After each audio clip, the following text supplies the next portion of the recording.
আজকে আমরা একটা বেশ ইন্টারেস্টিং বিষয় নিয়ে কথা বলবো।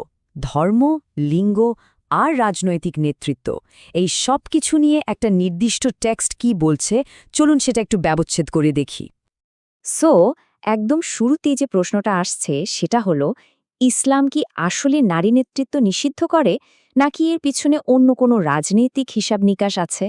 এই টেক্সটটা কিন্তু ঠিক এই প্রশ্নটাই তুলেছে। আচ্ছা, তাহলে দেখা যাক যুক্তিটা কি। এই টেক্সটটা তাদের দাবির পক্ষে প্রমাণ হিসেবে সবার আগে কোরআনের কথাই বলছে। আর এই যুক্তির ঠিক কেন্দ্রবিন্দুতে আছেন একজন নারী, একজন ঐতিহাসিক চরিত্র, একজন শাসক, যার গল্পটাকেই এই টেক্সট তাদের মূল প্রমাণ হিসেবে দাঁড় করিয়েছে। আর তার কথা কিন্তু কোরআনে বিশদভাবে বলা আছে। তিনি আর কেউ নন, তিনি হলেন রানী বিলকিস। টেক্সট অনুযায়ী তিনি ছিলেন একাধারে জ্ঞানী এবং প্রচণ্ড সফল একজন শাসক। আর তার নেতৃত্বের এই অসাধারণ গল্পটা কিন্তু কুরআনের সূরা আন নামলে পাওয়া যায়। মানে তাকে নারী নেতৃত্বের একটা জলজ্যান্ত শক্তিশালী উদাহরণ হিসেবেই সামনে আনা হয়েছে। তাহলে মূল পয়েন্টটা কী দাঁড়ালো? টেক্সটটা বলছে, একটু ভেবে দেখুন, কোরআনে যদি একজন নারী শাসকের এত সফল, এত পজিটিভ একটা ছবি তুলে ধরা হয়, তার মানে কি? তার মানে হল নারী নেতৃত্ব নিশ্চয়ই সৃষ্টিকর্তার কাছে অপছন্দের কিছু নয়। কারণ যদি সত্যিই অপছন্দের হতো, তাহলে তো এমন একজন আদর্শ শাসকের উদাহরণ পবিত্র কিতাবেই থাকত না, তাই না? বেশ, এই ধর্মীয় যুক্তির পর টেক্সটটা কিন্তু এবার মোড় নিচ্ছে রাজনীতির দিকে। একটা রাজনৈতিক সমালোচনা, আর অভিযোগটা বেশ গুরুতর। বলা হচ্ছে একটা নির্দিষ্ট গোষ্ঠী নাকি রাজনৈতিক ফায়দা লোটার জন্য দ্বিমুখী নীতি নিয়ে চলে। আর এই সমালোচনার তীরটা সরাসরি একটি রাজনৈতিক ধর্মীয় গোষ্ঠীর দিকে, যাদেরকে টেক্সটিতে জামায়াত বলে চিহ্নিত করা হয়েছে। দ্বিচারিতার অভিযোগটা কিন্তু তাদের বিরুদ্ধেই তোলা হয়েছে। এই যে দেখুন টেক্সটটা ঠিক কি বলছে, তাদের মতে এই দলটার নাকি দুটো চেহারা। একটা হলো যখন তাদের জোট দরকার হয়, তখন নারী নেতৃত্বের বিরুদ্ধে ধর্মীয় নিষেধাজ্ঞার কথা বেমালুম চেপে যায়। আবার যখন তারা রাজনৈতিকভাবে একা, তখন জনমত নিজেদের দিকে টানতে সেই নারী অধিকারের বিরুদ্ধেই কথা বলে। টেক্সটটা ঠিক এই জিনিসটাকেই বলছে তাদের দ্বিমুখী নীতি। আচ্ছা, তাহলে একটা প্রশ্ন তো আসে, যদি নারী বা পুরুষ হওয়াটা নেতৃত্বের মাপকাঠি না হয়, তাহলে আসল মাপকাঠিটা আসলে কি? এই প্রশ্নটাই আমাদের আলোচনার পরের ধাপে নিয়ে যাচ্ছে। টেক্সটটা বলছে, উত্তরটা হলো একটাই শব্দ, আমানত। মানে নেতৃত্ব মানে শুধু ক্ষমতা বা কোনো পদ নয়, এটা আসলে একটা পবিত্র দায়িত্ব, একটা ট্রাস্ট। আর এটাই তাদের মতে লিডারশিপের আসল ভিত্তি।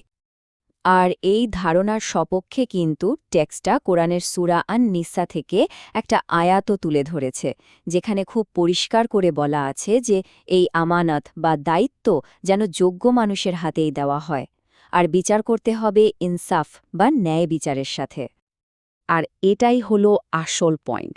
টেক্সটটা এখানে খুব জোর দিয়ে বলছে যে, খেয়াল করে দেখুন, এই ঐশ্বরিক নির্দেশে যোগ্যতার কথা আছে, ন্যায় বিচারের কথা আছে, কিন্তু নেতাকে পুরুষ হতে হবে বা নারী হতে হবে, এই রকম কোনো লিঙ্গভিত্তিক শর্ত কিন্তু দেয়া নেই। তো এই যে একটা ধর্মীয় নীতির কথা বলা হলো, চলুন এবার দেখি টেক্সটটা এটাকে কিভাবে একটা আধুনিক রাজনৈতিক ভিশনের সাথে কানেক্ট করছে। খুব ইন্টারেস্টিংলি, এই আমানত বা যোগ্যতা দিয়ে নেতৃত্ব বিচারের আইডিয়াটাকে টেক্সটটা সরাসরি একজন বর্তমান রাজনীতিবিদ তারেক রহমানের রাজনৈতিক দর্শনের সাথে জুড়ে দিয়েছে। আর এই দর্শনটার একটা নামও দেওয়া হয়েছে রেইনবো নেশন বা রংধনু জাতি। টেক্সটটা বলছে, এটা এমন এক বাংলাদেশের স্বপ্ন যেখানে নারী আর পুরুষ একসাথে সমানভাবে দেশের জন্য কাজ করবে। আর এর মূল ভিত্তিটাই হবে ন্যায় বিচার আর সমতা। এখানে টেক্সটটা কিন্তু দুটো একেবারে ভিন্ন চিত্র পাশাপাশি রেখেছে। একদিকে তাদের ভাষায় জামায়াতি চিন্তাধারা, যেটাকে তারা বলছে সংকীর্ণ আর মৌলবাদী, আর ঠিক তার বিপরীতে তারেক রহমানের দর্শন, যেটাকে দেখানো হচ্ছে আধুনিক, টেক ফ্রেন্ডলি আর সবাইকে নিয়ে চলার একটা ভিশন হিসেবে। যুক্তিটা শেষ করার আগে টেক্সটটা একটা শক্ত সতর্কবাণীও দিয়েছে। কোরআনের সূরা আন নাহালের একটা আয়াত উল্লেখ করে মনে করিয়ে দেওয়া হয়েছে যে আল্লাহর নামে মিথ্যাচার করে নিজের মন মতো কোনো কিছুকে হালাল বা হারাম বলাটা কিন্তু একটা বিরাট বড় অপরাধ। তাহলে পুরো আলোচনাটা যদি একবারে সারসংক্ষেপ করি, কি দাঁড়ালো? প্রথমে নারী নেতৃত্বের নিষেধাজ্ঞাকে চ্যালেঞ্জ করা হলো। এরপর প্রমাণ হিসেবে কোরআন থেকে রানী বিলকিসের গল্পটা আনা হলো। তারপর একটা রাজনৈতিক দলের বিরুদ্ধে দ্বিচারিতার অভিযোগ তোলা হলো। লিডারশিপের সংজ্ঞা বদলে বলা হলো এটা লিঙ্গ নয়, বরং যোগ্যতার আমানত। আর একদম শেষে এই আইডিয়াটাকে একটা আধুনিক রাজনৈতিক ভিশনের সাথে লিঙ্ক করা হলো। এই পুরো বিশ্লেষণ শেষে একটা খুব বড় প্রশ্ন কিন্তু থেকেই যায়।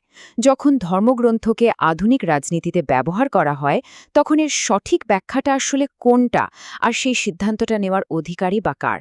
প্রশ্নটা কিন্তু ভাবার মতো।